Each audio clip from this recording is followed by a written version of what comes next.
Like every bass player that I've ever talked to, we didn't plan on it. We were guitar players or we were whatever players. I was playing guitar. And at one point, the teacher in high school, music teacher in high school said, "We need a bass player in the band, Dino. You should do it. You should this, you should that." I'm like, no, I want to play guitar if I'm going to play at all. And I really don't want to. Like I wasn't committed. I had zero commitment. I took guitar because it was an elective and it was easy. Think about it, Dino. We're going to do, he told me this tune, that tune. We're going to do the theme to Night Court. And I went, I remember thinking, that's, I don't know, whoever hears this interview or if they remember or look up or Google the theme, the theme to Night Court.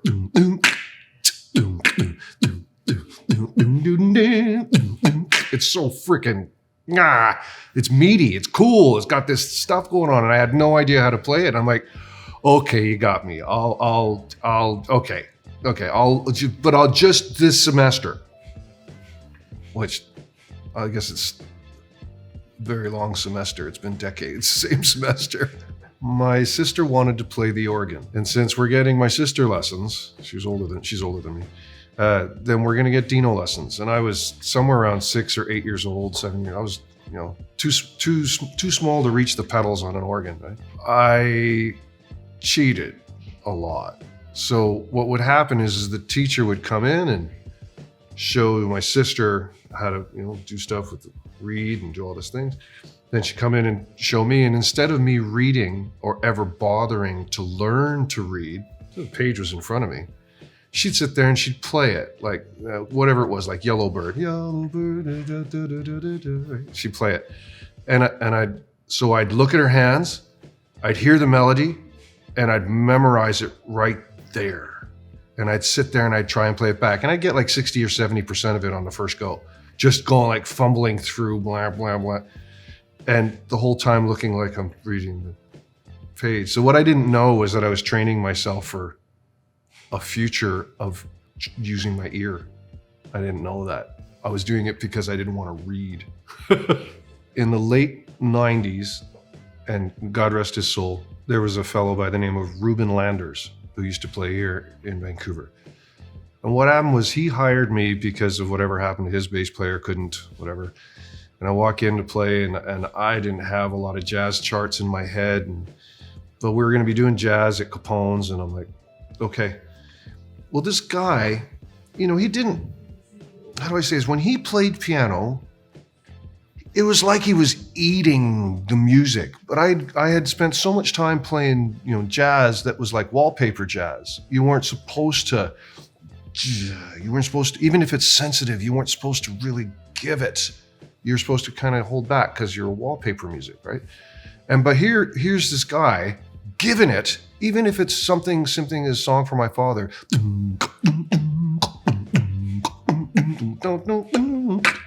it's like, but it's like all of a sudden you're like, wow, I want a martini. And I don't smoke, but I'm feeling like a cigar. What the hell? Like it's a feeling, right? And I started to realize I suck. I didn't have, if I could say it, the balls that he had. This man just went, we're gonna do this tune. And he'd do whatever it was. And owned it. And I realized, Jesus, I've been doing this wrong. I have to remember what I love, like when you, so basically I reprimanded myself and I started at a late age in my life, in my 20s, practicing with a metronome. I should have been doing that since I was a kid. Anyways, I still committed. I went, no, you know what? I'm going to do it. Metronome, I'm going to find pocket. I need to do this. It's not that it was just Ruben who showed me. It was Ruben who just was the timing in my life that woke me up. And then I started to see it. Then I started to see there's musicians who own it and other ones who just call it in. And they're not really here. Even if it's sometimes in a moment of a night, right? But when someone is owning it, you can't not listen. Even if you weren't planning on listening, you're like, wow, this person really loves what they're doing. I just want to hear this, man. And I realized I have to do that, or what am I doing? I'm wasting my time and I'm wasting the audience's time. I was for like a decade wasting people's time and ear space. It was ridiculous. I feel embarrassed. So I figured all that time after that, I have to own it. And that was the turning point. There's a fine line between giving her and actually serving the song. So, and if the song has a and doesn't want any more, and I stay there and I hold it there, and I throughout the whole show, that's that song, that's this song, this is, they all have their own thing. If I can do that and serve the song and the connection happens, and I know that my time and pocket and love and all of that's happening, it feels like I didn't play it. It feels like something else played it. I actually didn't do it. It just occurred. As opposed to the other gig where you come in and you start to go too far because maybe I drank too much or too little, or maybe I'm not focusing on the song. Then it doesn't. I know that I'm cheating the listener. I'm cheating myself. And even though the song may have been good and I get applause and people yell and scream and okay, great, but it's not the same as when I do the song and serve the song or the songs of the gig. Because then when I walk off, I feel like that worked, man. That worked. All I did was I did that thing. And everybody got it. They got it. I got it. When I'm playing, we can't take the money with us. Whether you give me $100 for the gig or $1 million for the gig. When I die, that money stays here. So what am I doing? Well, the fame doesn't matter either. I've seen it. When we die alone, even though everyone who loves us is in the room. So you can't do it for the fame. Doesn't matter. That's not why you do it. If they're there, great. If the money's there, great, because it facilitates future repetitive gigs. Awesome. So what are we doing it if we can't take that stuff with us? You can't bank it.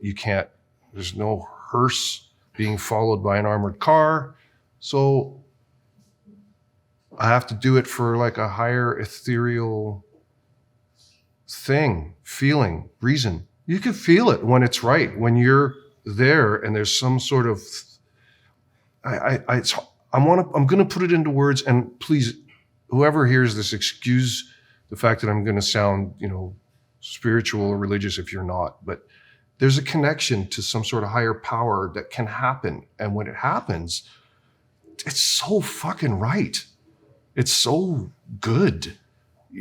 And that's what I'm aiming for, because the other stuff is just the other stuff. Whether it's Uno Mas or my solo show, whatever, as soon as that connection happens, then I know this was good. I walk away from that going, great. Someone gives me $10, $100, $1 million, doesn't matter. I'm like, that's great. I'll use that for whatever we need on this planet. But this good stuff just happened and I want to do that again. So when can I do this again? When can I book another one of these? I gotta do this. Sorry.